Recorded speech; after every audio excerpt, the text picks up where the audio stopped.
بسم اللہ الرحمن الرحیم وبہ نستعین والحمد للہ رب العالمین وصلی اللہ وسلم علی نبینا محمد وعلی آلہ وصحبہ اجمعین ومن تبعہ بإحسان الی یوم الدین اما بعد۔ اللہ کے فضل و کرم سے قرآن مجید سے ہدایت و رہنمائی حاصل کرنے کے لیے اس کے پڑھنے کا جو سلسلہ جاری تھا، اس میں ہم سورہ یونس کی آیت نمبر 21 تک پہنچ گئے ہیں۔ آج سورہ یونس کی آیت نمبر 21 کو انشاءاللہ پڑھیں گے، اس میں غور و فکر کریں گے اور اس سے ہدایت حاصل کرنے کی کوشش کریں گے۔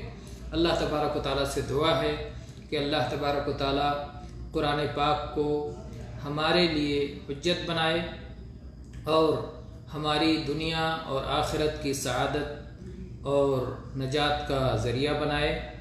آمین وآخر دعوانا ان الحمد للہ رب العالمین۔ یہ دعا کے اخیر میں اب جو ہے ہم یہ آیت شروع کرتے ہیں۔ اللہ تعالیٰ نے فرمایا وَإِذَا أَذَقْنَا النَّاسَ رَحْمَةً مِّن بَعْدِ ضَرَّاءَ مَسَّتْهُمْ اذا لهم مکر فی آیاتنا قل اللہ اسرع مکرا ان رسلنا یکتبون ما تمکرون۔ اللہ تعالیٰ نے فرمایا وَإِذَا أَذَقْنَا النَّاسَ رَحْمَةً مِّن بَعْدِ ضَرَّاءَ مَسَّتْهُمْ، اور جب ہم لوگوں کو اپنی رحمت کا مزہ چکھاتے ہیں، ان پر کوئی مصیبت آنے کے بعد جو مصیبت انہیں پہنچ چکی ہے، جیسے بیماری کی مصیبت پہنچی، پھر اللہ تبارک و تعالیٰ نے بیماری کو ہٹا دیا اور صحت کی نعمت کا مزہ عطا کر دیا، یا مثلا خشک سالی اور قحط سالی کی مصیبت ان پر پڑ گئی، پھر اللہ نے اس مصیبت کو دور کر کے اور بارش اور اسباب معیشت کی فراوانی اور رزق میں فراخی کی نعمت انہیں عطا فرما دی اور قحط کو دور کر دیا۔ یا اسی طرح سے فقر و محتاجی کے شکار تھے، اللہ تبارک و تعالیٰ نے اس بدحالی کو خوشحالی سے تبدیل کر دیا۔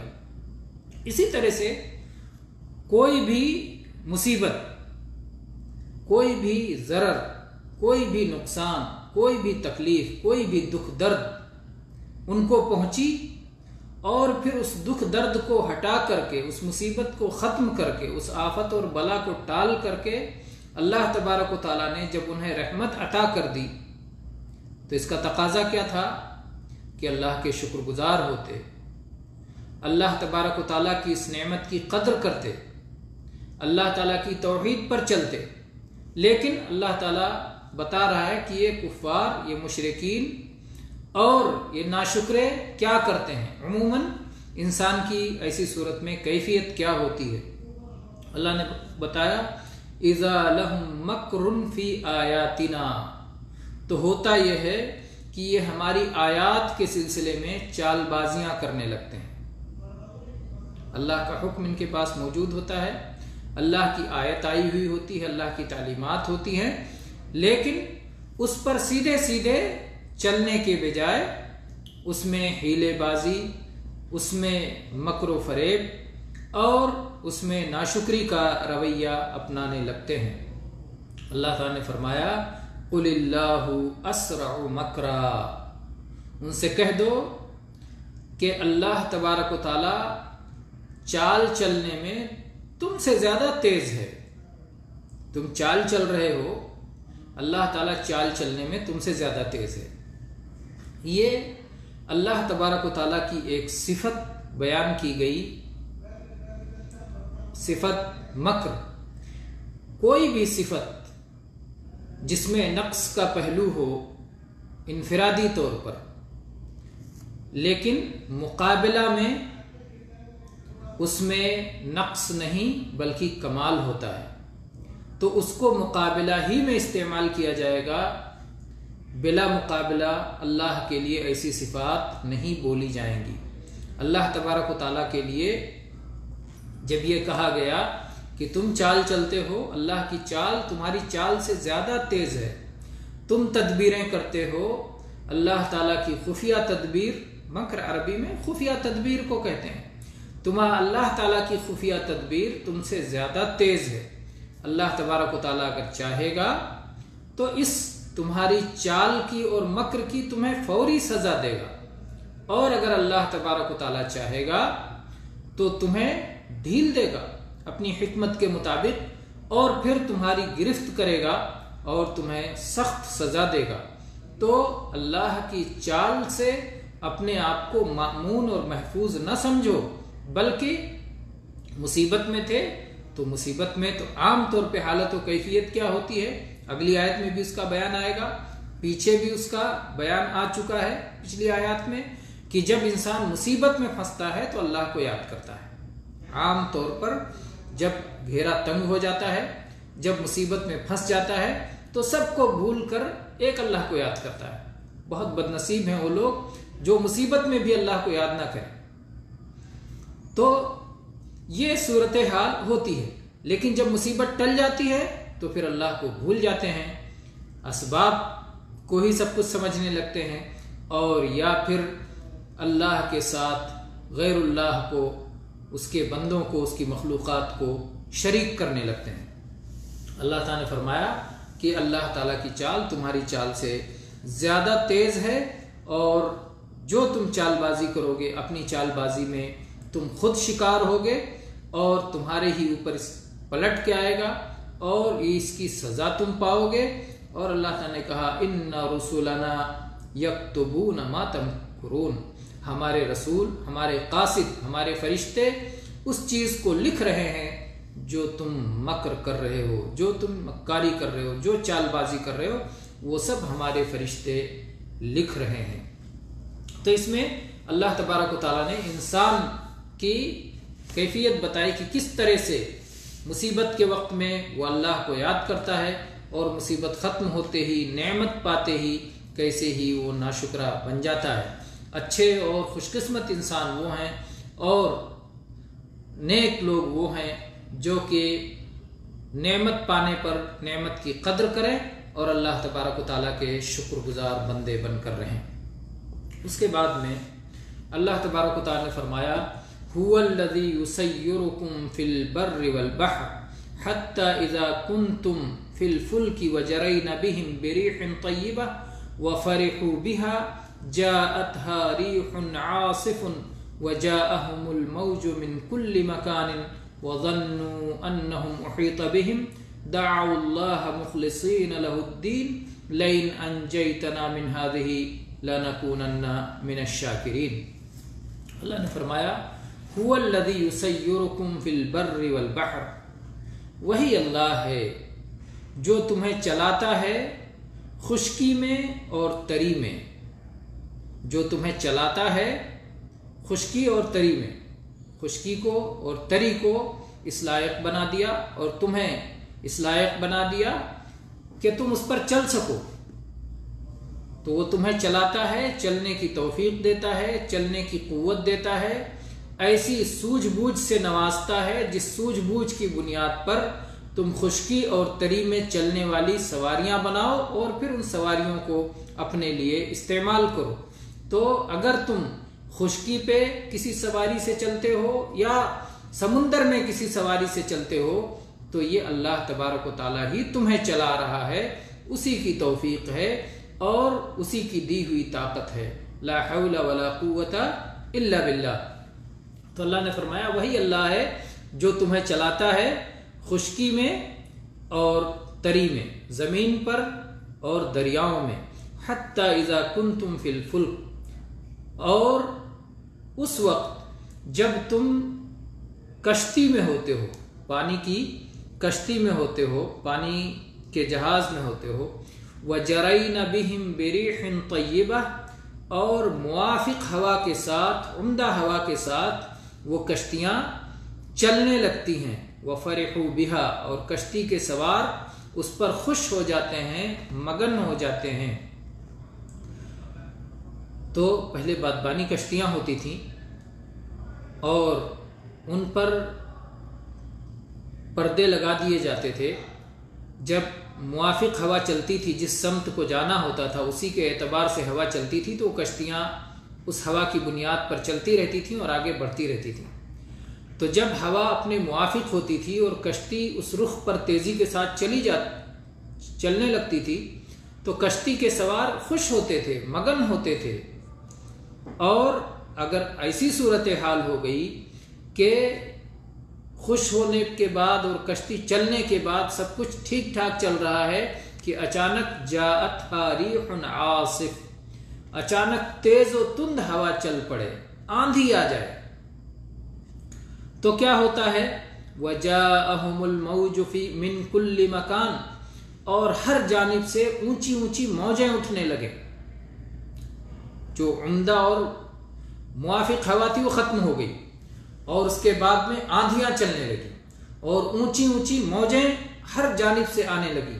وَظَنُّوا أَنَّهُمْ أُحِيطَ بِهِمْ، اور انہیں اس بات کا گمان ہو گیا کہ انہیں تو گھیر لیا گیا ہے، برے گر گئے ہیں، چاروں طرف سے موجیں آ رہی ہیں، تیز بری ہوا، کب کشتی پلٹ جائے، کب تباہ ہو جائے، کب ختم ہو جائے، یہ خوف ان کے دل میں بس گیا. ایسی صورت میں کیا کرتے ہیں؟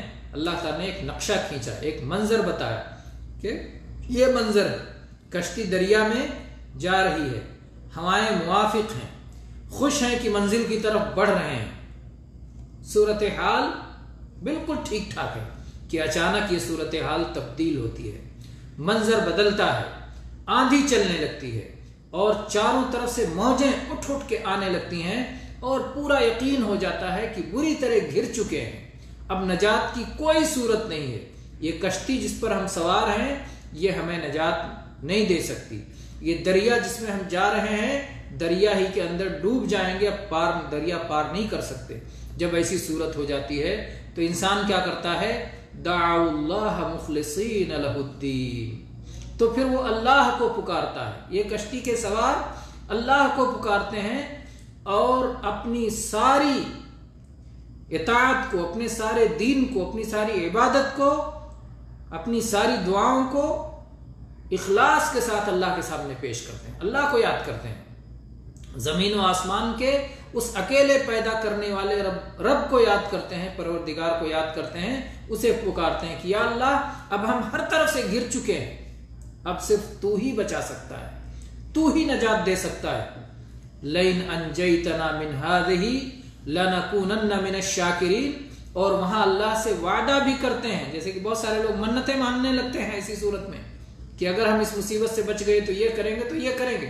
تو ایسے ہی وہاں جب مصیبت میں پھنس جاتے ہیں تو وعدہ کرتے ہیں اللہ سے بالکل دل کی سچائی کے ساتھ کہ اے اللہ اگر تم نے اس مصیبت سے ہمیں نجات دے دی جس میں ہم چاروں طرف سے گر گئے ہیں، اگر تو نے اس سے بچا لیا، اس سے چھٹکارا دے دیا تو ہم شکر گزار بندے بن جائیں گے. وہاں پر ایک اللہ کو پکارتے ہیں اور اس سے شکر گزار ہونے کا وعدہ کرتے ہیں، لیکن جیسے ہی یہ مصیبت ختم ہوتی ہے پھر کیا کرتے ہیں؟ اللہ تعالیٰ نے فرمایا فَلَمَّا أَنْجَاهُمْ إِذَا هُمْ يَبْغُونَ فِي الْأَرْضِ بِغَيْرِ الْحَقِّ، پھر جب اللہ تبارک و تعالیٰ انہیں نجات عطا فرما دیتا ہے تو وہ زمین میں ناحق سرکشی کرنے لگتے ہیں، ناحق ظلم و زیادتی کرنے لگتے ہیں، اپنے حدود سے تجاوز کرنے لگتے ہیں. اللہ تعالیٰ نے فرمایا یا ایھا الناس انما بغیکم علی انفسکم، پھر اللہ نے ساری انسانیت کو خطاب کر کے فرمایا کہ اگر اللہ نے نجات دے رکھی ہے، اگر اللہ نے چھٹکارا دے رکھا ہے تو یہ نہ سمجھو کہ تم اس میں جو ظلم و زیادتی کرو گے، جو سرکشی کرو گے، اس سرکشی کے ساتھ تم باقی رہو گے. نہیں، یہ سرکشی تمہارے خلاف جانے والی ہے. انما بغیکم علی انفسکم، جو کچھ تم سرکشی کر رہے ہو، جو تم زیادتی کر رہے ہو، جو کچھ تم ظلم کر رہے ہو، یہ تمہارے اپنے خلاف جانے والا ہے. متاع الحیات الدنیا، یہ دنیا کی چند روزہ زندگی کا ساز و سامان ہے. چند دن کے مزے کر لو، آخر تو موت آنی ہے، آخر تو اللہ کے سامنے حاضر ہونا ہے. ثم الینا مرجعکم، پھر تمہیں ہماری طرف لوٹ کے آنا ہے. فننبئکم بما کنتم تعملون، پھر ہم تمہیں تمہارے عمل کا بھرپور بدلہ دیں گے، تمہیں خبر دیں گے، تمہیں اطلاع دیں گے تو تم کیا کرتے رہے تھے. سارا ریکارڈ تیار ہے اور سب کچھ اللہ کے سامنے پیشی پر تمہیں بتایا جائے گا. تو اللہ تعالیٰ نے فرمایا کہ جب ایسی صورت ہوتی ہے تو جب انسان چاروں طرف سے گھر جاتا ہے تو ایک اللہ کو یاد کرتا ہے، اور جب اس سے نجات پا جاتا ہے تو سارے وعدے بھول جاتا ہے، ساری دعائیں بھول جاتا ہے، جیسے کہ اس کے ساتھ ایسا کچھ ہوا ہی نہیں تھا. جو کچھ اس نے وعدہ کیا تھا وہ سب بھول جاتا ہے، اللہ کے ساتھ پھر شرک کرنے لگتا ہے، اللہ کے حکموں سے پھر روگردانی اور انحراف کرنے لگتا ہے، اور اپنی پرانی روش پر پھر چلنے لگتا ہے اور صراط مستقیم پر گامزن نہیں ہوتا. تو ان آیات میں اللہ نے تحذیر کی ہے، تنبیہ کی ہے، آگاہ کیا ہے کہ ان تنبیہات سے ہوشیار ہو جائیں. یہاں سوچنے کی بات اور غور کرنے کی بات یہ ہے کہ بہت سارے لوگ جو ہے اس پہ قائم رہتے ہیں، اللہ جنہیں توفیق دے. جیسے اکرمہ رضی اللہ عنہ کا واقعہ ہے، اکرمہ بن ابی جہل، کہ وہ مکہ سے بھاگ کے باہر جا رہے تھے کہ مکہ چھوڑ دیں گے، بحر احمر سے نکل جائیں گے اور نبی کریم صلی اللہ علیہ وسلم کی اطاعت نہیں کریں گے. جب وہ کشتی پہ بیٹھ کے جانے لگے تو کشتی موجوں میں پھنس گئی. ملاح نے کہا کہ اس وقت صرف اللہ ہی بچا سکتا ہے، آسمان والا ہی بچا سکتا ہے، سارے لوگ اس سے دعائیں کرو. اب وہ لات و عزا، وہ لات و منات جن سے تم خشکی میں مانگا کرتے ہو، اس کو ان سے مانگو گے تو تمہیں بچا نہیں سکتے، وہ بیڑا پار نہیں لگا سکتے. اکرمہ نے سوچا کہ محمد صلی اللہ علیہ وسلم تو اسی بات کی دعوت دیتے ہیں، اور جب سمندر کے اندر صرف اللہ ہی بچا سکتا ہے، صرف آسمان والا ہی بچا سکتا ہے، تو خشکی میں نکلنے کے بعد دوسرے کہاں سے پیدا ہو جاتے ہیں کہ وہ بلاؤں کو ٹالنے لگیں، وہ حاجت روائی کرنے لگیں، وہ مشکل کشائی کرنے لگیں. یہ کیسے ہوتا ہے خشکی سے نکل؟ اگر اللہ تعالیٰ نے مجھے صحیح سالم اس طوفان سے بچا لیا تو میں واپس جا کے محمد الرسول اللہ صلی اللہ علیہ وسلم پر ایمان لاؤں گا. چنانچہ اکرمہ بن ابی جہل نجات پا گئے. اللہ نے اس کشتی کو طوفان سے بچا لیا، تھپیڑوں سے بچا لیا، باہر نکل کے آئے اور محمد رسول اللہ صلی اللہ علیہ وسلم کے ہاتھ پر پہنچ کر کے مشرف بہ اسلام ہو گئے، اسلام قبول کر لیا اور اچھے مسلمان ہوئے. آج دکھ کی بات یہ ہے کہ کتنے لوگ جو کلمہ پڑھتے ہیں، جو اپنے آپ کو مسلمان کہتے ہیں، وہ کفار مکہ سے بھی گئے گزرے ہیں. کفار مکہ تو جب مصیبت میں پھنس جاتے تھے تو وہ اللہ کو یاد کرتے تھے، لیکن یہ لوگ جب مصیبت میں پھنس جاتے ہیں تو بھی اللہ کو چھوڑ کر دوسروں کا نعرہ لگاتے ہیں. اللہ سے دریا پار کرنے کے لیے، بیڑا پار کرنے کے لیے نہیں کہتے، بلکہ کوئی دم مدار بیڑا پار کہتا ہے، اور کوئی یا غوث المدد پکارتا ہے، اور کوئی کسی کو اور کوئی کسی کو پکارتا ہے. اللہ کی پہچان اور خالق کی پہچان ہی نہیں. کتنے افسوس کی بات ہے. یہ سب کچھ کیا دھرا کس کا ہے؟ یہ سب بدترین تصوف کی وجہ سے ہے، یہ صوفیہ کی وجہ سے ہے. صوفیہ نے ہمارا پورے دین کو بگاڑ کر کے رکھ دیا. صوفیہ نے تصوف کے نام پر، اور اس کے بعد تصوف میں فنا فی الشیخ، فنا فی الرسول، فنا فی اللہ اور کیا کیا اپنی طرف سے اصطلاحات بنائیں، اور پھر کہانیاں گڑھی، جھوٹی حدیثیں گڑھی، اور اس کے بعد میں لوگوں کو گمراہی میں ڈال دیا. بڑی مشہور کہانی گڑھتے اور سناتے ہیں جنید بغدادی کے تعلق سے، کہ جنید بغدادی اور ان کا ایک مرید دونوں کو دریا پار کرنا تھا. جنید بغدادی دریا پہ چلنے لگے اور وہ یا اللہ کہتے جا رہے تھے اور دریا پر چلتے جا رہے تھے جیسے خشک زمین پہ جا رہے ہیں. اور اپنے مرید سے کہا تم یا جنید یا جنید کہتے آؤ اور تم بھی دریا پار کر لو گے۔ جب وہ مرید قریب میں پہنچا تو سنا کہ یہ تو یا اللہ کہہ رہے ہیں اور مجھے یا جنید کہنے کی دعوت دے رہے ہیں۔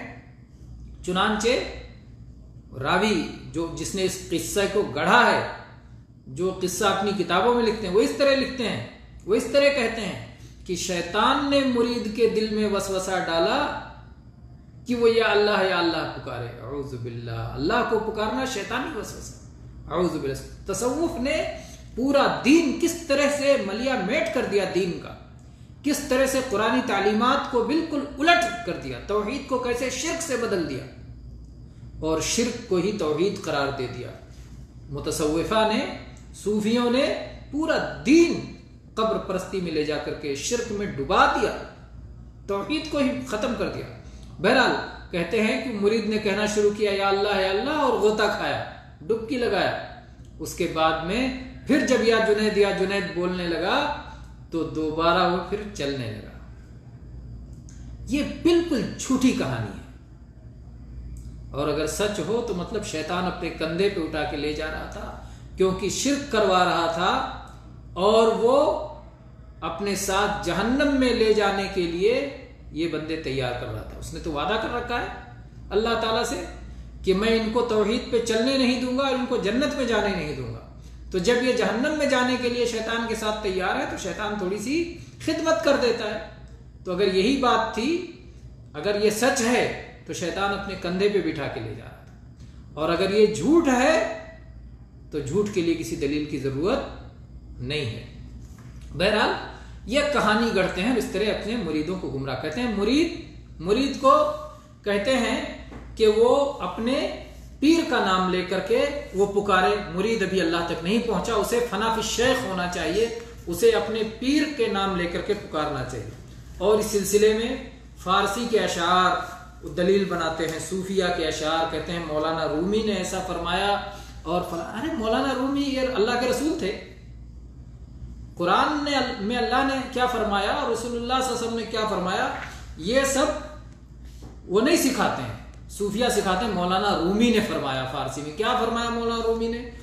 فارسی کا شعر پڑھتے ہیں، پیر کامل صورت ذل الہ، یعنی دید پیر دید کبریا، بر کی پیرو ذات اورا یک ندید، نئے مریدو نئے مریدو نئے مرید۔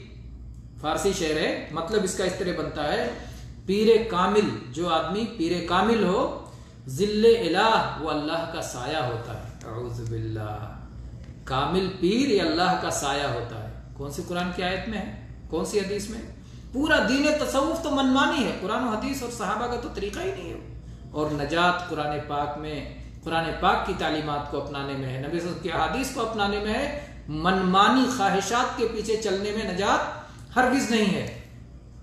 تو یہ کہتے ہیں پیر کامل صورت ذل الہ، کہ جو پیر کامل ہوتا ہے وہ اللہ کا سایہ ہوتا ہے، اللہ کے سائے کی صورت ہوتا ہے، یعنی دید پیر دید کبریا، یعنی پیر کو دیکھنا اللہ کو دیکھنے کے برابر ہوتا ہے۔ اعوذ باللہ من الشیطان الرجیم، کیا دین کا تماشا کر لیا، پیر کو دیکھو تو اللہ نظر آتا ہے پیر میں۔ ان لوگوں نے تصوف کے نام پر، پیری مریدی کے نام پر اللہ کے بندوں کو اللہ کا بندہ بنانے کے بجائے اپنا بندہ اور اپنا غلام بنانے کی تحریک شروع کر دی ہے۔ تو یہ تصوف اور پیری مریدی یہ لوگوں کو شرک کے دلدل میں دھسانا اور ان کو اپنا غلام بنانا ہے، جبکہ اسلام نے ہر طرح کی غلامی سے نکال کر کے ایک اللہ کی غلامی میں دے کر کے بندوں کی غلامی سے آزاد کر دیا ہے۔ کتنی بڑی نعمت توحید کی نعمت ہے، لیکن جب بندہ شرک میں پڑتا ہے تو در در کی ٹھوکریں کھاتا ہے۔ پھر کیا کہتے ہیں، بر کی پیرو ذات اورا یک ندید، وہ شخص جو پیر کو اور ذات او یعنی اللہ کی ذات کو اور پیر کو ایک نہ سمجھے، نئے مریدو نئے مریدو نئے مرید، وہ مرید نہیں ہو سکتا، وہ مرید نہیں ہو سکتا، وہ مرید نہیں ہو سکتا۔ مرید وہی ہے جو اپنے پیر کو اور اللہ کو ایک سمجھتا ہے۔ اعوذ باللہ من الشرک، اعوذ باللہ من ھذا الشرک۔ سبحان اللہ عما یشرکون، اللہ اس شرک سے پاک ہے، اللہ اس شرک سے بری ہے، دین اسلام اس شرک سے بری ہے۔ کیا شرک کی تعلیمات؟ کہتے ہیں اپنے پیر کو اللہ کے برابر سمجھو، جب ذکر کرو تو پیر کا تصور کرو، پیر کے چہرے کا تصور کرو۔ اعوذ باللہ، کیا دین کا تماشا بنا دیا ہے۔ اللہ تبارک و تعالی ہمیں صحیح دین اور صحیح توحید سمجھنے کی توفیق عطا فرمائے، اور دین کے نام پر، اسلام کے نام پر جو شرک پھیلا ہوا ہے، جو قبر پرستی پھیلی ہوئی ہے، جو بزرگوں کو اللہ کے برابر کر دیا گیا ہے، جو غوث اور قطب اور ابدال اور جو تصوف کی یہ تاریک راہیں ہیں، جو تصوف کے یہ جہالتیں ہیں، اللہ تعالیٰ ان صوفیانہ جہالتوں سے اللہ تعالیٰ امت مسلمہ کو آگاہ فرمائے اور ان کو روشنی میں، دین کی صحیح اور توحید کی صحیح روشنی میں لائے۔ آمین۔ وآخر دعوانا ان الحمد للہ رب العالمین، وصلی اللہ علی نبینا وسلم۔